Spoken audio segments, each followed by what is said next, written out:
Usong-uso ngayon ang pagbi-bake at mga nagtatayo ng mga negosyong may kinalaman sa baking. Mayroon na ring one-stop shop para makapamili sa mga kailangan ninyo sa pagbi-bake. Ito naman ang dinayo ni Elizabeth Cachin sa In Ka Na Ba?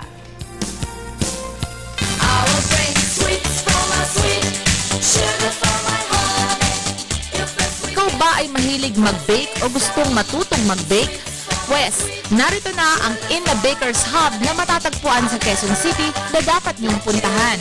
Kompleto sa mga items na tiyak nakakailanganin ng mga bakers ang store na ito. Kompleto kami. Tapos at the same time, syempre yung price mo kailangan affordable at abot kaya din talaga. Malapit puntahan, tsaka nandito lahat ang kailangan. Lahat ng kailangan. Tsaka affordable naman mababa ang price nila. Ilan sa mga mabibili dito ay mga ingredients sa pagbe-bake tulad ng chocolate bars, harina, syrups at iba pa. Mga pang-decorate sa cakes tulad ng sprinkles, droplets, edible sugar decors na may characters tulad ng Hello Kitty na mabibili mula 20 pesos hanggang 500 pesos, rose buds o candy flowers na mabibili mula 20 pesos pataas.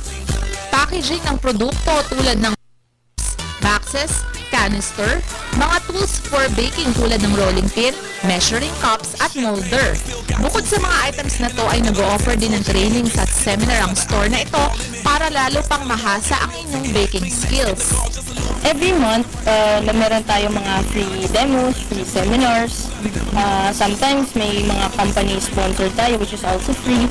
Tapos sometimes may mga chef na sabihin sa amin, pwede ba ka makipag-partner sa inyo? Gusto ko magturo. Pero syempre, pinipili natin yung talagang meron yung matututunan yung customers natin. Kaya talaga namang sulit na sulit ang inyong pagbisita dito. In ka na ba? Kami, in na! Para sa Telebisyon ng Bayan, Elizabeth Cachin.